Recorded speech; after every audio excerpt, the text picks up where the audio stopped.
귀한 곳에 초대해 주신 또 하나님의 은혜와 또 그 교회가 있음에 또 감사하며 또 함께 나누는 은혜가 저 개인적인 은혜뿐만 아니라 서로의 또 나를 세우는 그 하나님의 은혜가 있는 귀한 시간이 될 줄 믿습니다. 제가 웬만하면 비기긴 하는데 잘 지진 않았는데 오늘 와서 좀 시작부터 좋습니다. 혹시 뭔지 아실 분 있으실까요? 예, 제가 웬만하면 지지 않고 비기는 정도인데 저도 자녀가 3명이거든요. 그래서 웬만하면 지지는 않습니다. 항상 비기는 정도까지는 가는데 오늘 오자마자 져가지고 3명 이상이시라고 해서 제가 무릎을 꿇었습니다. 그래서 귀한 은혜가 이거에 더욱더 있을 줄 믿습니다. 예, 모든 분들이 나가시면서 책 한 권씩 이렇게 받아가시면 좋을 것 같아요. 오늘은 말씀과 함께 이렇게 좀 간증을 섞어서 설교를 하려고 하는데 괜찮으시죠? 저는 특징이 하나가 있습니다. 홍이 좋고 반응이 좋으면 더 말씀을 잘 전한다는 특징이 있습니다. 할렐루야. 자, 이거 저만의 책임이 아니라는 걸 잘 기억해 주세요. 말씀은 여러분들이 잘 기억하세요. 말씀은 힘들 때를 위한 것이다. 말씀은 어떤 때를 위한 것이라고요? 힘들 때를 위한 것이다. 그렇잖아요. 우리가 좋은 어떤 말씀을 우리가 항상 받지만 나의 상황이 좋고 행복하고 신뢰할 때는 아무런 문제가 없어요. 그러나 나의 삶이 힘들고 또 어려울 때 그때에 우리가 차곡차곡 내 마음에 새겼던 말씀이 빛을 발할 줄 믿습니다. 오늘의 말씀이 그런 상황들이라고 하는 것들입니다. 그러니까 어떠한 상황이 아니라 모든 상황들 속에서 특별히 나의 삶에 두렵고 어려운 시간이 있을 때 있는 것입니다. 위기를 준비하는 우리가 되었으면 좋겠습니다. 무엇을 준비한다고요? 위기를. 그 위기를 준비하는 것은 철저하게 말씀이라고 하는 것입니다. 아브라함이 하나님의 말씀을 쫓아서 출발했었던 그 시간이 75세였고 창세기 11장에 나오거든요. 그 언약을 따라서 출발했습니다. 그런데 아브라함이 가졌던 생각은 하나님의 말씀은 무엇이냐면 아브라함의 씨를 통하여서 이 물결처럼 하나님께서 새로운 나라, 새로운 또 하나님의 나라를 이끌어 가시겠다라고 약속하셨는데 말씀을 따라가지만 아브라함을 통하여서 그 씨를 통하여서 자녀가 이렇게 잉태되는 일들이 없었어요. 늦어졌습니다. 그러니까 아브라함은 계속적으로 다른 방법을 선택하는 것입니다. 그 첫 번째 방법이 무엇이었을까요? 조카 롯을 통하여서 이제 상속자를 삼으려고 했었던 것이 있어요. 왜냐하면 시간이 갈수록 하나님께서 하나님의 그 자녀를 주시겠다라고 하는데 그러지 않으니까 다른 방법을 생각할 때 조카 롯을 통하여서 그 상속자를 만들어야 되겠다, 하나님 나라에 이끌어 가야겠다라는 생각을 가졌는데 하나님께서 그 방법이 아니라고 하는 것을 말씀하셨습니다. 알지만 아브라함에게서는 쉽지 않았죠. 그래서 조카 롯을 떠나 보내게 됩니다. 그 내용이 창세기 13장이고 그런 이후에 나중에 조카 롯이 어려움을 당한다라고 들었어요. 아브라함이 같이 있었던 사람은 318명의 사람이었거든요. 318명의 사람들이 간단히 운동을 준비했지만 잘해봤자 얼마큼 잘했겠습니까? 제가 싸움을 곧잘 하는데 체육만 10명하고 싸우면 이길 수 있을까요? 네. 안 되겠죠?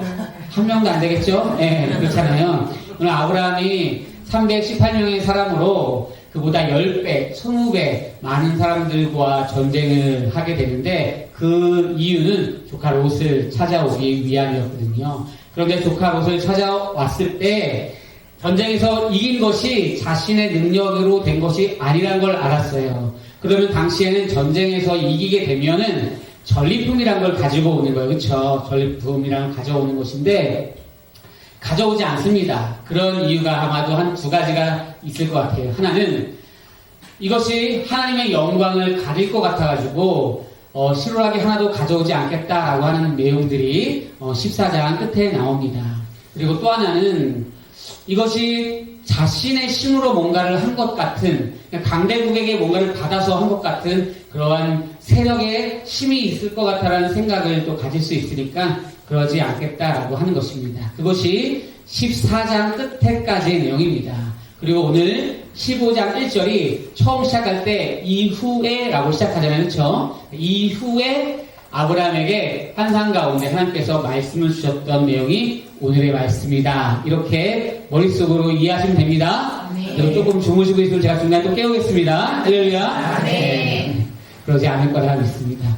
너무나 힘들면 눈을 깜빡이면 제가 조금 더 빨리 진행할 테니까요. 걱정하지 마십시오. 저는 중2 때 교회를 처음 갔어요. 교회를 갔는데, 처음에 이제 교회를 가기 전에 친한 친구가 있었는데, 그 친구가 수요일 날에 교회를 가는 겁니다. 저는 이제 그 부모님이 교회를 다니지 않으셔서 믿지 않는 신앙생활을 처음 시작하게 되었을 때 그 친구한테 물어봤어요. 야, 너 교회는 일요일날 가는 거 아니야? 라고 했더니 일요일 말고도 뭐 수요 예배가 있다라고 하더라고요. 저는 몰랐으니까. 아, 그래? 라고 하면서 생각이 딱 드는 거예요. 교회에 중학생 아이들이 교회에 오는 이유는 뭘까요? 보통은 이런 거 아닐까요? 뭔가 굉장히 맛있는 게 있다거나 아니면 남자는 그렇죠. 예쁜 여자애가 있거나 여자애들은 잘생긴 오빠가 있지 않을까 뭐 그렇죠. 저 오빠도 내 오빠, 이 오빠도 내 오빠 뭐 이런 거 있잖아요. 그렇죠. 네. 그래가지고 아까 생각이 들었죠. 얘가 나랑 그렇게 놀던 애인데 교회를 그것도 평일날 저녁에 간다고? 그래서 제가 생각을 했습니다. 야, 교회 가면 혹시 여자아이들 있니? 했더니 있다는 거예요. 그래가지고 알겠어. 야, 알겠어. 야, 너 교회 갈 때 나 좀 데리고 갔더니 데리고 간다고 하면서 토요일날, 예전에는 토요일날 학생부 예배가 있었거든요. 학생부 예배라는 데를 데리고 가겠다라고 하는 거예요. 그래가지고 제가 입는 옷 중에서 가장 좋은 옷을 골라서 이제 토요일날 따라갔습니다. 여자애들이 있다고 해서 따라갔는데, 거기에 이제 아무리 봐도 여자친구가 없었어요. 제가 있었던 교회는, 지하였었고, 지금 이곳보다 훨씬 작았어요. 근데 여자친구들이 없었는데, 저쪽에서 내 친구랑 좀 비슷하게 생긴 어떤 여자분이 있긴 있어요. 그래서 자세히 보니까 내 친구의 누나인 것 같아요. 그래가지고 누구냐 했더니, 첫째 누나, 둘째 누나라고 하는 거예요. 그리고 또 여자는 어디 있니? 여자친구는 어디 있니? 없다는 거예요. 뭐야 이 자식아? 내가 했더니 너가 뭐 몇 살 많은 사람 있냐, 동갑 있냐, 뭐 몇 명이냐 물어보지 않았잖아. 그래서 그렇긴 하지만 이게 다냐고 했더니 다라는 거예요. 그래가지고 그날부터 오늘이 내가 교회를 가는 마지막 날이다라고 해서 나가려고 했는데 그 누나가 되게 잘해줬어요. 잘해주고 막 칭찬해주고 먹을 거 사주고 결국면서 야 너 참 괜찮다 막 이러다 보니까 한 주 더 오게 되고 한 주 더 오게 되고 한 달 더 오게 되고 한 번 더 오게 되고 10번 더 오게 되고 100번 더 오게 되고 오늘 오게 될 줄 믿습니다. 이렇게 오게 됐어요. 이런 은혜가 있어서 중2 때 교회를 처음 가게 돼서 중3 때 예수를 만났어요. 그 당시에는 막 기도원 같은 데 갔는데 가운데에 놓고서 막 기도해 주는 거 목사님 잘 아시죠? 사모님 잘 아시는데 그러다가 처음에는 이건 진짜 아니다 해서 도망가려고 했는데 막 옆에서 기도해주면서 막 우시는 거예요. 그래가지고 이건 또 뭐지? 한 주만 더 다녀오다 하다가 계속 오게 됐어요. 신앙이라고 하는 것은 신앙이 생길수록 과거를 알게 되는 거예요. 저는 중2 때 처음 교회를 가게 되는데 하나님을 알게 되니까 알게 되는 거예요. 내가 3학년 때 한 번 지나가다 교회를 갔는데 내가 7살, 8살 때 교회를 한 번 갔는데 나를 이전부터 사랑하셨다라고 하나님의 은혜가 이거였구나라고 하는 것을 나중에 알게 되더라고요. 그러면서 신앙이 좀 깊어질수록 내가 더 하나님 앞에 가야 되겠다라는 생각을 하게 되었습니다. 그런데 신앙이 조금씩 이제 올라올 때쯤 여자아이들과 상관없이 교회를 나갈 때쯤 이제 어머니에게 제가 얘기했죠. 어머니 제가 2박 3일 동안만 잠깐 나갔다 오겠습니다. 무슨 소리냐? 그쵸. 수련회를 저희 정보를 조금 아시는 분들도 있는 것 같아요. 예. 수련회를 갔다 오겠습니다 했더니 어머니가 안 된다고 해요. 왜냐면 6개월 동안에는 가라고 했거든요. 왜냐면 어린아이가 그냥 그곳에 가면 뭣도 먹고 오는 것 같고 또 잘 노는 것 같으니까 괜찮다라고 생각을 했는데 눈빛이 달라지는 거예요. 이제 눈빛이 달라지면서 얘가 생각이 달라지는 것 같으니까 저희 어머니가 안 된다라고 하더라고요. 저희 어머니도 전도사님이었거든요. 저희 어머니는 불교의 전도사님이셨어요. 그래가지고 대충 아시겠죠? 예, 불교의 전도사님 보살이었다는 거예요. 예, 보살. 잘 이해가 안 되는 것 같은데, 자, 제가 정확하게 얘기하겠습니다. 예, 교회 전도사님이 아니라 어머니는 이제 불교의 전도사님이셔가지고 보살이라고 하는 것들 있죠. 뭐 그런 개념들이었어요. 어쨌든 그러다 보니까는 역술인이었죠.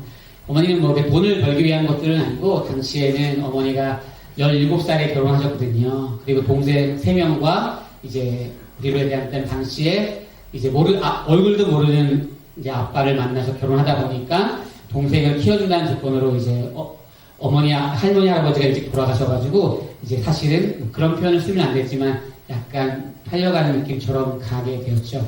17살에 결혼해서 18살에 첫째 아이를 낳았으니까 그래서 어머니가 많이 고생을 사실 하셨거든요.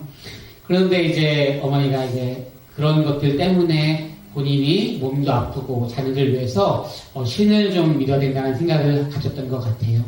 그러다 보니까 이제 당신이 믿는 어떤 신이 있는데 교회가 또 그 신이 두 신을 섬기면 안 된다는 생각을 가지다 보니까 이제 신학은 물론 교회를 가는 것들을 반대했던 모습이 있었죠. 근데 제가 처음으로 어머니 말 잘 들었거든요. 여기도 엄마 말 되게 잘 들을 것 같아요. 그렇죠? 할렐루야? 네, 아멘. 그렇죠? 속세계 애들은 여기는 없는 것 같아요. 그렇죠? 네, 할렐루야. 그렇죠? 그런데 저도 잘 들었거든요. 저는 형제가 많지는 않았어요. 한 5명 정도 됐었는데, 네, 요건 이기지 않았을까요? 아닌가요? 네. 그래서 형제가 5명이었는데 제가 넷째거든요. 그 중에 엄마 말 그래마 잘 들었었는데, 제가 이제 처음으로 가출을 했습니다. 편지를 쓰고, 제가 집을 좀 나가야 되겠습니다. 그런데 기억하십시오. 제가 교회를 가기 위해서 이제 집을 나가지만 나쁜 것은 아닙니다. 제가 하나님의 그 살아계심을 보여드릴 수 있습니다. 그리고 저를 바꾸시는 하나님은 제가 언젠가 정확하게 설명할 수 있습니다라고 하고 이제 교회를 가서 처음에 가자마자 이게 좀 중요하구나라는 마음을 먹고 3일 수련 동안 기도했던 기억이 나요. 지금은 뭐 여러 가지 때 수련을 가지만 그 당시엔 중고등학교 수련회도 기도원으로 갔거든요. 3일 동안 기도하고 내려왔는데 엄마가 혼내지 않아서 은혜가 있는 것 같은데 이러고 또 6개월을 지나서 약관이 떨어지면서 신앙이 조금 꺾일 때쯤 다시 수련회가 왔어요. 걱정하지 마세요 여러분들. 다시 수련회는 옵니다. 그리고 다시 부흥회는 오고 또 내년에 또 이런 시간은 오겠죠. 네, 저를 보지 못하겠지만 또 영상으로 나올 수 있겠죠. 네. 어쨌든 그러면서 다시 6개월이 지나면서 이제는 누나도 데려가라 해가지고 이제 누나도 데려가면서 그때는 4일 금식했던 기억이 나는 것 같아요. 그렇게 이제 하나님을 알게 되면서 제 마음에는 신학을 하고 싶어하는 마음이 있었지만 그 당시에는 신학을 할 수는 없었어요. 신학을 할 수 있는 그 방법은 제가 알기로 그 당시에는 한 3가지 정도였어요. 하나는 부모님이 목사님이거나 집사님이거나 권사님이거나 이랬을 때 신학을 하거나 태어날 때부터 이렇게 서원하시거나 아니면 어떤 부흥사가 와서 저는 부흥사는 아닌데 그렇죠? 목회해야 돼, 너 신학해야 돼, 막 이러면은 그때 신학하는 건 줄 알았는데 저는 그런 것에 해당되지 않았기 때문에 하나님 앞에 제가 하나님의 종이 되고 싶습니다라는 마음을 가졌지만 그러지 못하고 5년 정도 기도하고 군대에서 정확한 하나님의 또 보이심을 일하심을 경험하고 5년 동안 기도한 다음에 신학의 길을 갔던 것 같아요. 이것도 좀 졌습니다. 저도 좀 늦게 갔지만 우리 목사님 더 늦게 했다고 했기 때문에 제가 좀 졌습니다. 어쨌든 그렇게 하면서 이제 신학을 가고 하나님을 만나게 되어진 것이죠. 이렇게 두려움은 별로 없었어요. 하나님을 만나고 나서 두려움이라는 건 별로 없었어요. 아무것도 없었습니다. 그냥 매일매일 때로는 삼각김밥 먹고 신학을 하고 단칸방에 시작하고 몇 평 안 되는 단칸방에 신혼을 생활하고 나아가도 두려움이라는 것은 없었어요. 그런데 두려움이라고 하는 것은요, 어렵고 힘든 가운데 꼭 오는 것은 아니에요. 오히려 어렵고 힘든 가운데 뭔가 해보지 이러지, 사실은 두려움은 내 안에 뭔가 잘 되고 뭔가 이루어지는 것 같을 때, 그때 내 안에 자그만 그런 틈, 이것이 내가 부족한데 막 이러면서 여러 가지 생각이 오기도 하는 것입니다. 오늘 아브라함에게는 무엇이 없었냐면, PPT에 보면 상속자가 없었어요. 후손이 없었습니다. 그러면 아브라함에게는 이것이 두려움이었었는데, 단순한 두려움이 아니라 하나님과의 관계가 단절되었을까라고 하는 두려움이 있습니다. 하나님과의 약속이 끊어졌을 것 같은 두려움이 있습니다. 왜냐하면 하나님께서 약속을 주셨는데 그 약속이 이루어지지 않아요. 그의 씨를 통하여서 하나님의 나라를 이끌어 가시겠다고 했는데 지금 그것이 보이지 않다 보니까 처음에는 시간이 늦어지는가라고 생각했지만 나중에는 하나님과 나의 관계가 문제가 있을까라는 생각을 하게 됐습니다. 그렇게 두렵고 힘든 가운데 전쟁을 통해서 318명이 10배나 아니면 20배나 많은 사람들과 전쟁에서 이겼을 때에 어떤 마음이 원래는 들어야 되죠? 당당하고 또 힘있게 나아가고 난 가능해, 다 할 수 있어 라고 하는 마음이 있어야 되는데 그때 아브라함에게는 두려움이 찾아오는 거예요. 물론 전쟁에서 이겼지만 그 다른 그 나라들이 다시 전쟁에서 칠까 두려움도 있겠죠. 지금 어떤 나라는 전쟁 가운데 있잖아요. 그렇죠? 그래서 막 어저께 그저께 막 기름 막 넣고 막 그랬었죠? 기름도 굉장히 있는데 더 넣고 막 오른다고 하니까 두렵잖아요. 3만원 아껴야지 막 이러면서 그렇죠?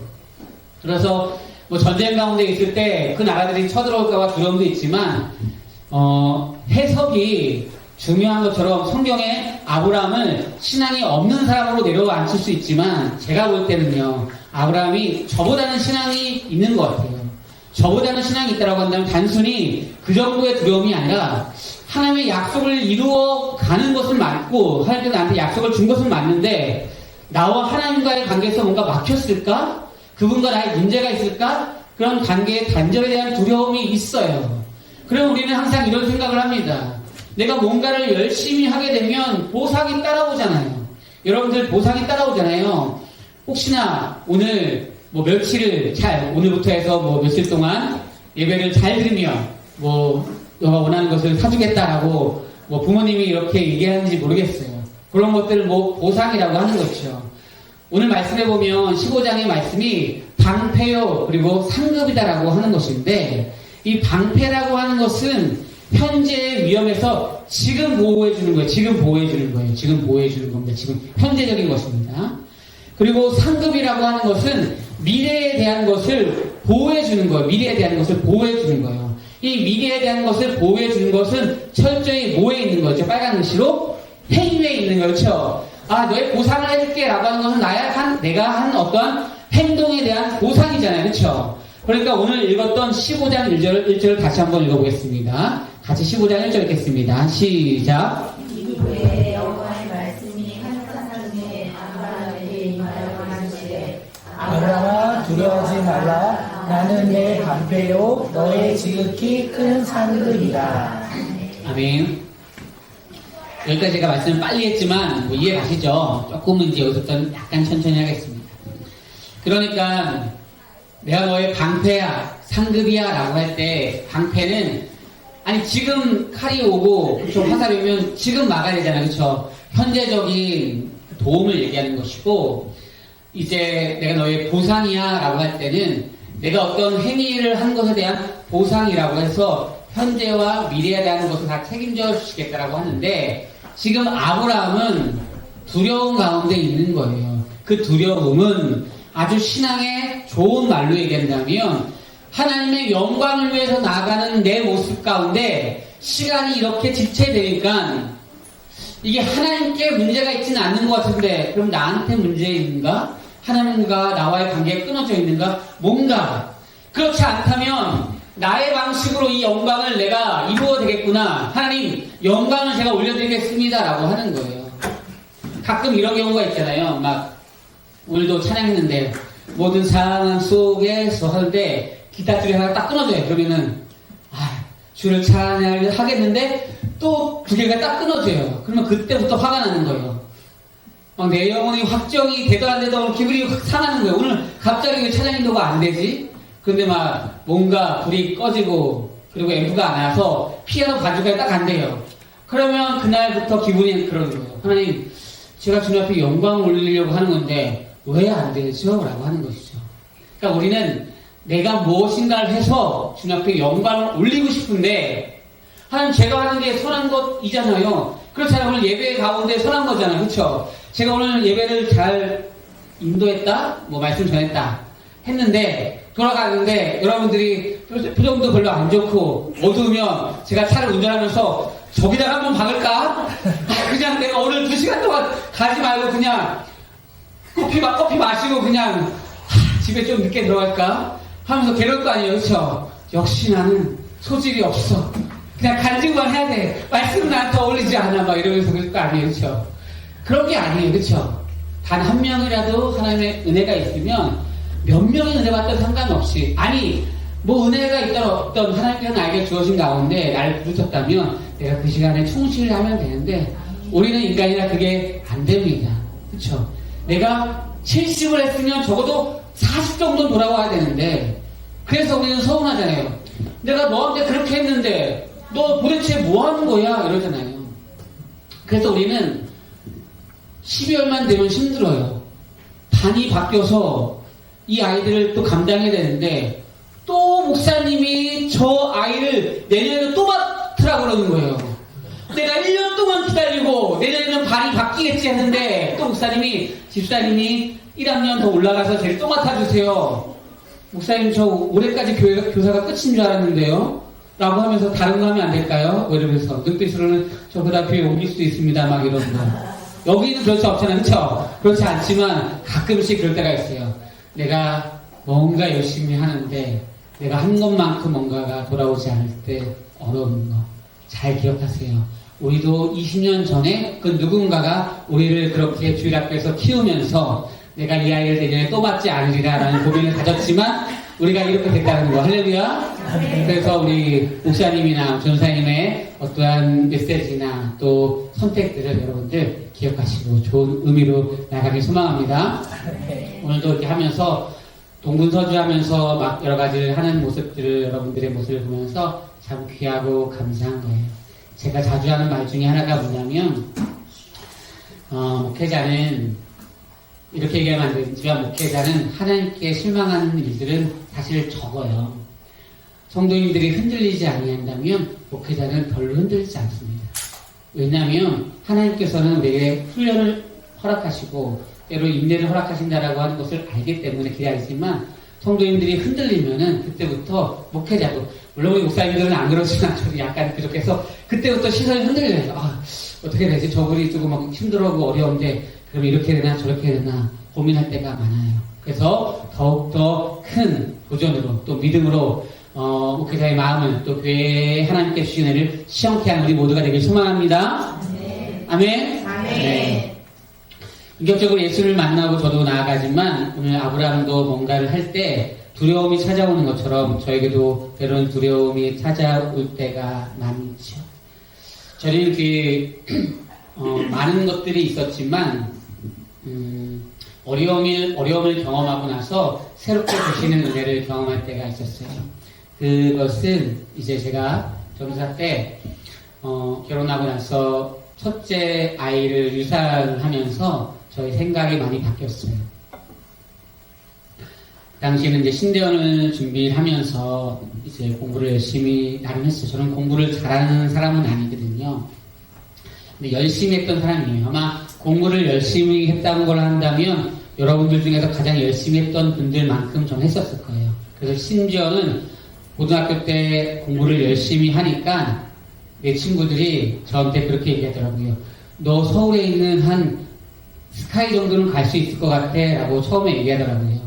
왜냐면 아침 9시부터 아침 8시부터 밤 10시까지 쉬는 시간이 한 11번 12번 되잖아요. 그쵸? 저는 한 번 쉬고 모든 시간 쉬는 시간까지도 공부했거든요. 왜냐면 중3 때 예수를 만나고 나서 뜨거운 거예요. 그래서 토요일도 학생 예배 드리지, 주일에도 다 예배 드리지. 그럼 토요일도 아침에 가서 토요일도 밤까지 있지, 주일도 아침부터 밤까지 있지. 그리고 그 당시에는 오후 예배 찬양인데도 중3 고1 때 하기도 하고 또 성가대 쓰고. 왜냐하면 그 학생부 아까 그 인원으로 시작해서 2년 만에 50명, 60명 됐거든요. 그래서 거의 교회의 80%가 중학생, 고등학생이었어요. 그러고요. 제가 한 건 아니지만 거기에 제가 초석의 임원이 됐던 것들이죠. 그래서 크고 작고는 중요하지 않습니다. 거기서 누군가가 더 하나님의 은혜로 있는가에 따라서 그것이 훗날 교회가 세워지고 하나님의 영광 가운데 있을 줄 믿습니다. 그렇게 나아가는 시간들 속에서 있어서 열심히 했었는데 아이를 가지는 그 공부를 열심히 이제 신대원을 준비할 때 이제 밤에 늦게 아침 일찍 나가서 밤에 늦게 11시에 와서 이제 신혼이지만 맛있는 걸 먹고 또 1시간 아내랑 놀고 재우고 또 다시 또 12시부터 공부하려고 했는데 어느 날 아내가 이렇게 불을 켜지 말라고 그러더라고요. 원룸이어서 조그맸지만 한 6평 됐을까 7평? 네, 불을 켜지 말라고 하더라고요. 느낌이 싸했어요.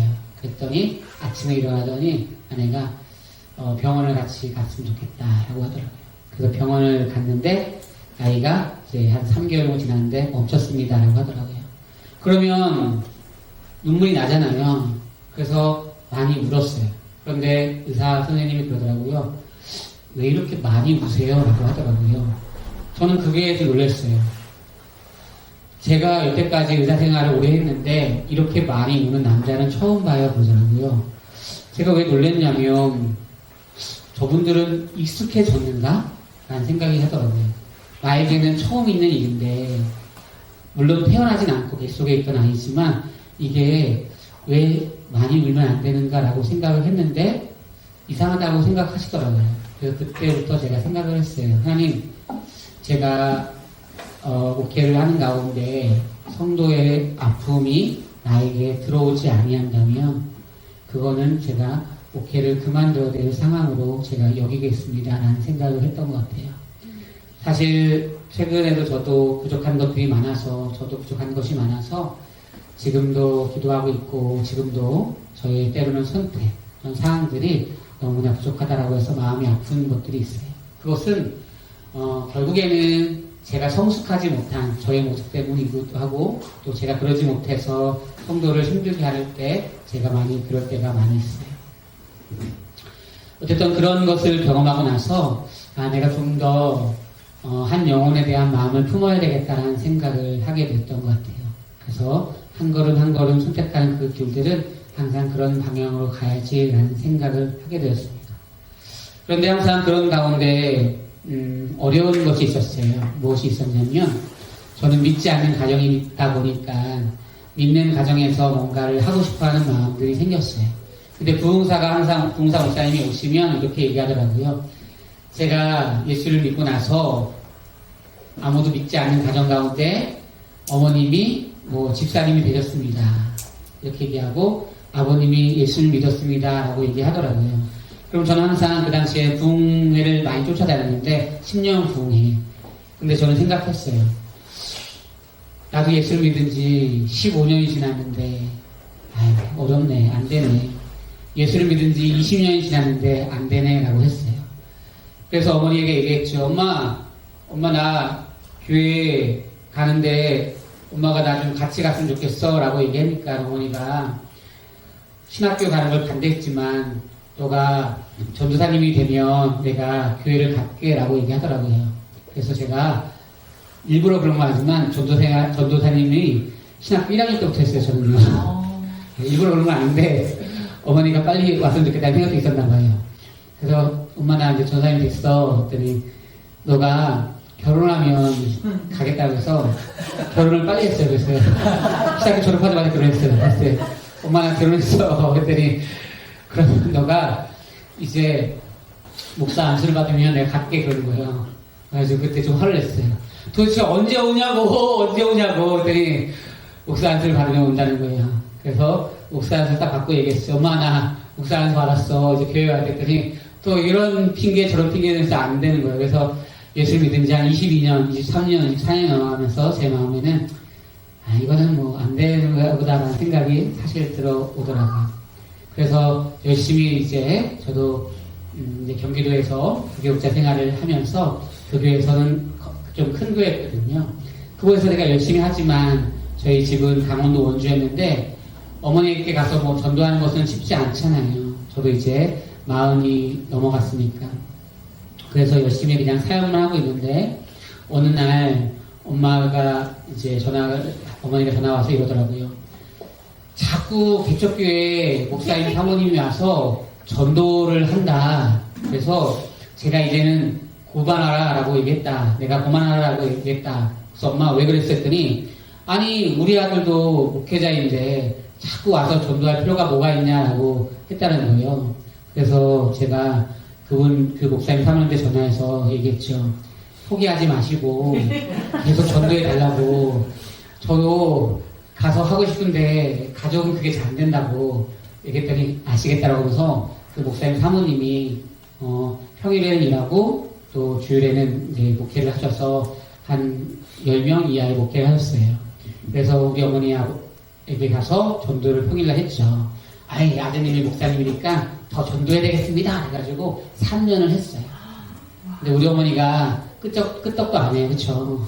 그럴 것 같으면 제가 벌써 옛날부터 했겠죠. 예. 결혼도 일찍 하려고 했고, 제가 신학교 일찍 하려고 했었는데. 그런데 어느 날 비가 쭉 오는데 아버지 어머님이 차 사고를 당했어요. 그런데 차 사고를 당했는데 오토바이가 지나가다가 어머니가 있었던 그 차를 이렇게 박았는데 그 오토바이에서 내려서 그 사람이 이렇게 얘기하는 거예요.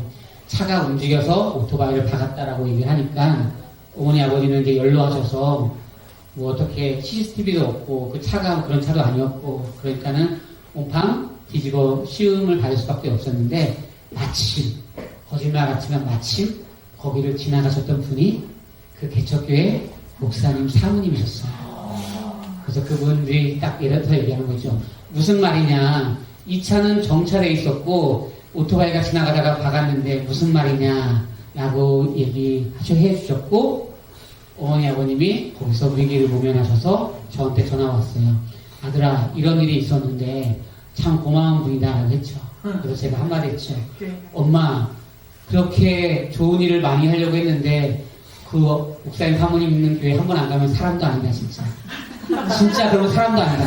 내가 하는 일이 뭔지 엄마 아빠 한번 가셔야 되는 거 아닙니까? 했더니 엄마가 그럼 내가 한번 가겠다라고 해서 가면 헌금이란 걸 해야 돼. 내가 엄마 줄 테니까 그 헌금을 했더니 아니야, 나도 그 정도는 알아. 모아서 예배드리고 헌금하고 올게 하고 하셔서 어머니도 하루 갔다가 또 한 주 갔다가 한 달 갔다가 6개월 갔다가 학수 받았고 또 6개월 지나서 세례 받고. 할렐루야. 그래서 세례 받는 날이 주일이 아니었어요. 왜 주일이 아니었을까요? 목회자인 제가 와서 세례를 같이 기도할 수 있게끔 배려해 주셔서 평일날 세례를 주셨어요. 6개월 그리고 1년 지나서 세례 받는 날 저는 잊지 못했어요. 저는 잊었지만 그 예수를 믿기까지 26년이라는 시간 동안 하나님의 시간표대로 있겠구나라는 것입니다. 아브라함이 그런 거예요. 아브라함이 75세에 예수를 하나님을 믿고 출발해서 믿음으로 갔는데 아브라함은 86세쯤 됐어요. 그러니까 뭔가 이루어지지 않으니까 이제 하가를 통하여서 이스마엘을 낳아야겠다는 생각을 해요. 조카 롯도 아니라고 하고 종 엘리에셀도 아니라고 하면 도대체 하나님의 영광은 어떻게 이루어집니까? 라는 생각을 가지면서 시간이 갈수록 초조해지고 불안한 것입니다. 하나님께서 그러나 너가 믿음으로 걸어가는 그 길을 내가 의롭다고 칭해줄 거야 라고 하면서 그것을 어려운 말로 4글자로 이신칭이라고 하잖아요. 그렇죠? 그것이 15장 6절의 말씀입니다. 아브라함이 여호와를 어떻게 했다고요? 믿으니. 아브라함은 사실 안 믿었거든요. 두렵고 떨리고 이랬는데 너 나 믿고 있어 라고 말씀해 주시는 거예요. 그리고 그 가운데 여호와께서 이를 그의 의로 여기셨다. 이 말은 칼빈도 루터도 계속 이것을 의로운 믿음은 없잖아요. 우리가 어떻게 의로운 믿음이 있습니까? 그러나 너의 믿음이 의롭다고 칭해 주시는 그 은혜가 있을 줄 믿습니다. 두려움에는 3가지 종류가 있다고 합니다. 인간관계에 대한 두려움이 있다고 하고요. 질병, 미래에 대한 두려움이 있다고요. 보통 심리학적으로. 또 3번째는 존재론적인 두려움에 대한 그 의미적인 두려움이 있습니다. 누군가의 관계에서 틀어지면 두렵잖아요. 그렇죠? 그리고 내가 질병이나 미래가 불투명하면 두렵잖아요. 그렇죠? 3번째, 내가 하는 것이 의미가 있을까? 내가 살아있는 것이 의미가 있을까? 라는 생각으로 두려움이 와요. 보통은 이 3가지 안에 다 들어간다라고 합니다. 아브라함은 두렵습니다. 내가 뭐 318명으로 3,000명, 5,000명을 이기는 것이 무엇이 의미가 있는가라고 하는 두려움이 있어요. 그래서 아브라함은 계속적으로 하나님의 약속을 받았지만 이루어지지 않을 것 같은 이 현실 속에서 두려움을 느끼고 있습니다. 그것이 존재론적으로 내가 하나님의 자녀가 맞을까라고 하는 존재론적인 두려움을 생각하고 있습니다. 우리 15장 12절 같이 한번 읽어볼까요? 같이 읽겠습니다. 시작. 묻을 때에 아브라함에게 깊은 잠이 나오고 큰 환난과 두려움이 그에게 임하였더니. 아멘. 한 절에 이렇게 어두운 성경책이 있을까요? 성경 말씀이. 해질 때 깊은 잠, 큰 흑암, 두려움 이런 게 있을까요? 없잖아요. 한 절에 이렇게 어두운 말씀은 없는 것 같아요. 해질 때 깊은 잠, 큰 흑암, 두려움 이게 아브라함의 마음인 거예요. 그래서 아무리 내가 너의 방패야 상급이야 라고 해도 아브라함의 두려움은 없어지지 않아요. 여러분들 만약에 차를 운전하다가 큰 사고를 나면 아유 우연이지 다음날 100km씩 밟을 수 있을까요? 안 돼요. 어떠한 큰 질병이 왔는데 다음날 아니 괜찮아 수술했는데 이런 분들이 있을까요? 안 됩니다. 누군가의 관계에서 틀어졌는데 아니 다 그럴 수 있지? 잘 안 돼요. 질병이 와도 안 되고요. 어떤 사람과의 관계에서도 무너지면 다음번에도 내가 또 이렇게 얘기하면 저 사람도 문제가 있지 않을까라고 생각하는 거예요. 그런데 나의 삶에 어떤 의미가 있을까라고 하는 존재적인 두려움이 오면 다 의미가 없어질 것 같아요. 그래서 어떠한 연예인들은 정말 이 사람이 어떤 건물을 샀는데 이게 10배 올랐다, 뭐 100배 올랐다라고 해도 다음날 연예인들은 우울해서 삶을 마감하는 분들도 존재론적으로 그것이 자신의 삶의 가치를 증명하지 못한다는 것을 느낀다라고 하는 거예요. 오늘 아브라함도 그런 거예요. 존재적으로 해가 어둡고 깊은 잠, 큰 흑암, 두려움 가운데 있을 때 당시에는 약속을 할 때 고대 근동에는 이런 약속을 합니다.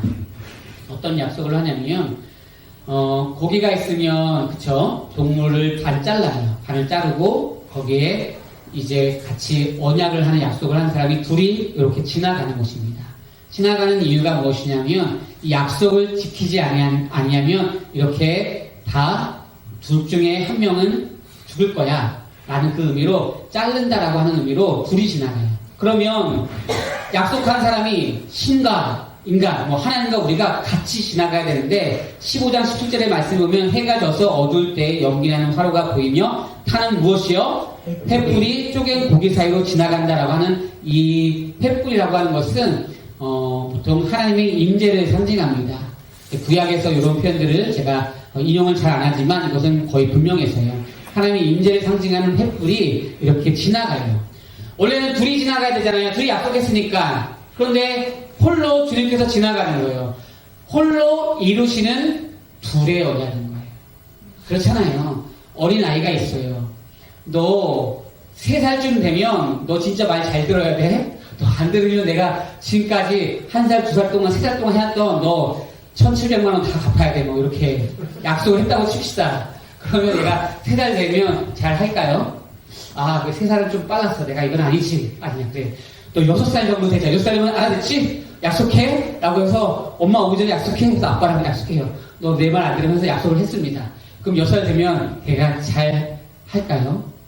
이럴걸요? 아빠, 요거 간식 사주면 내가 밥 한 고기 먹을 거야. 너 진짜 요거 간식 먹으면 밥 한 고기 먹을 거야? 아빠. 간식을 2개 사줘요. 딱 먹고 나서 한 숟갈도 안 먹을 수도 있어요. 그쵸?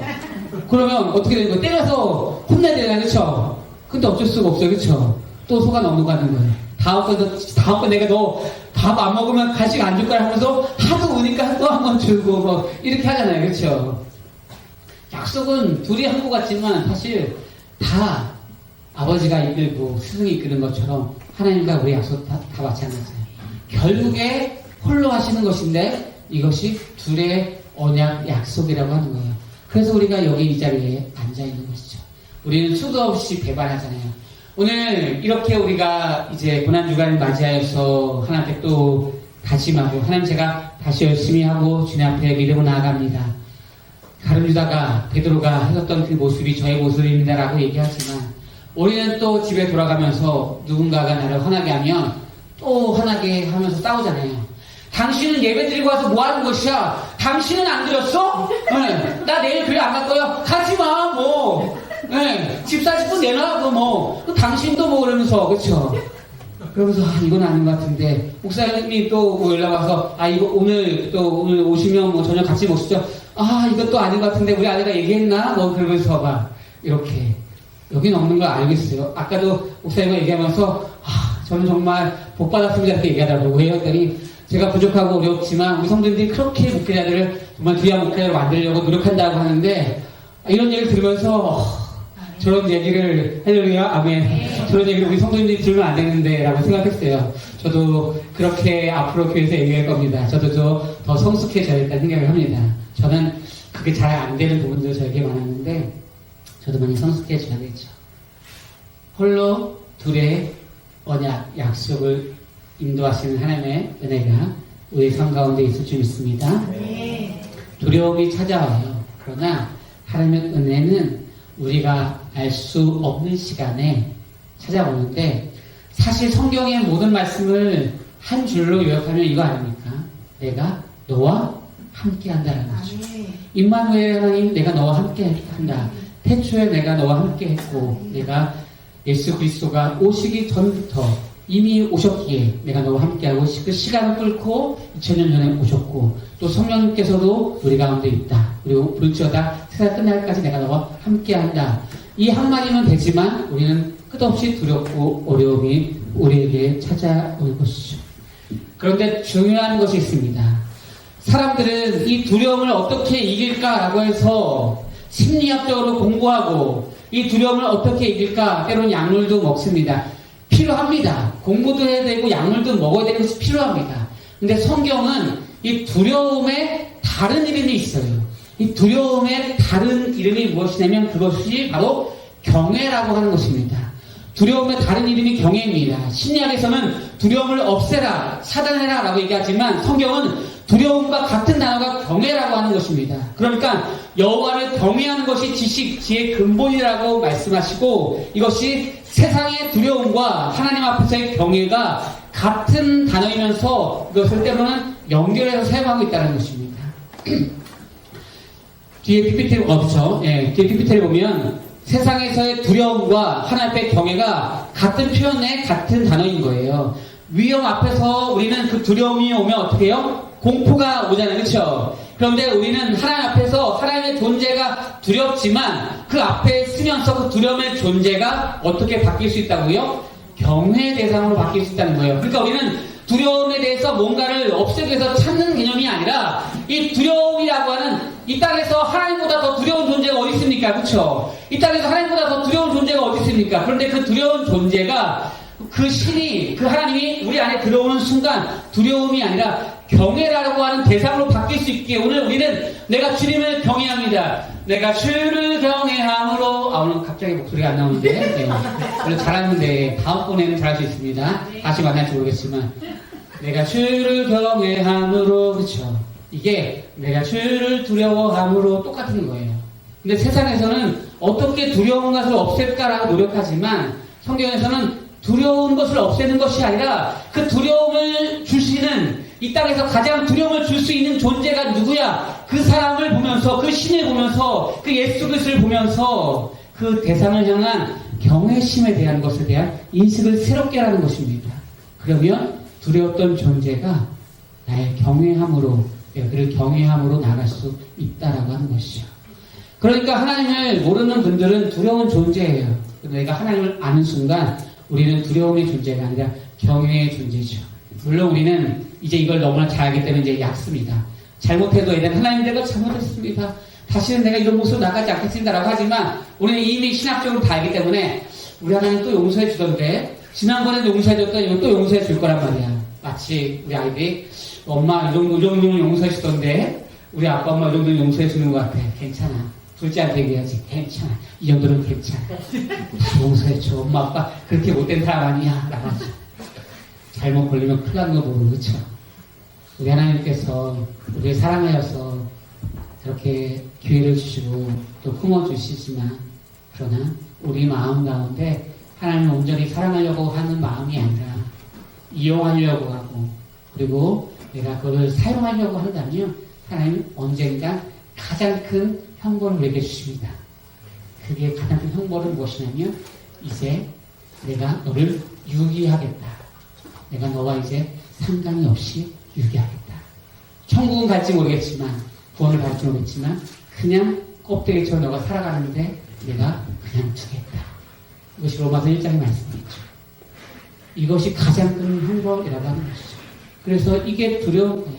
내가 하나님과의 관계가 끊어질까. 여러분들 혹시 그런 분들이 있으신가요? 내가 신앙생활하면서 날마다 고민이 내가 하나님을 더 사랑하지 못해서 하나님 나를 사랑하는 걸 아는데 내가 그 앞에 나아가지 못해서 두려운 분이 있습니까? 없다면 오늘 이 밤에 그 두려움이 회복되고 경외함이 회복되는 은혜가 있길 소망합니다. 아멘. 저도 이제 개척교회라고 해야 될까요? 하는 가운데 사실은 이제 뻑뻑하다, 쉽지 않다라고 하면 사실 거짓말입니다. 그래서 저희는 이제 어린아이들이 많아요. 좀 30대가 많기도, 30, 40대가 많기도 하지만, 30대가 많기도 하지만, 그 지역에 이제 부모님이 안 다니는, 그러니까 제가 그래서 그랬는지 그런 아이들이 많아요. 그리고 교회를 안 다니고 한 번도 가본 적 없는, 그래서 이제 제가 처음에 이제 개척을 하면서 나아갈 때, 주일학교가 4명이었어요. 4명인데 그 중에 주일학교 4명 중에 3명이 우리 아이들이었거든요. 예. 제가 그래서 더 많이 났어야 되나 생각했었는데, 그래서 이제 전도를 이렇게 처음 나가려고 했을 때 우리 아들에게, 근데 우리 둘째죠, 아들 첫째인데 걔한테 아빠가 전도하는데 같이 전도 좀 나갈래? 나갔더니 그 친구가 전에 무교육자 할 때 있었던 교회는 한 학년이 한 60명, 70명 됐으니까. 근데 지금은 주일학교 전체가 4명인데 그 중에 3명은 집에서 맨날 보니까 얘가 어떤 소망을 못 느끼겠죠. 걔가 3명이 소망이거든요. 걔가 이렇게 얘기하더라고요. 아빠, 다시 한번 나한테 전도하자라고 하면 나 진짜 교회 안 나갈 수 있으니까 그런 얘기 하지 마.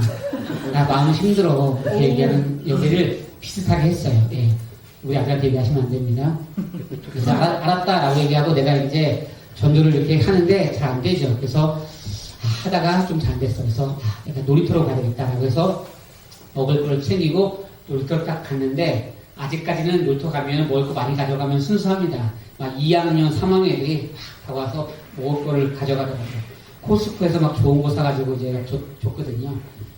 제가 원래 사실 내성적이거든요. 여러분들 느꼈는지 모르겠어요. 아까도 우리 목사님 향해서 축복해주세요라고 하는데 제가 고개를 숙여서 땅 보고 싶은데 어떻게 되나라고 하면서 2절까지 부르시려고 하는 거 제가 안 부르신 것에 대해 감사함이 있었습니다.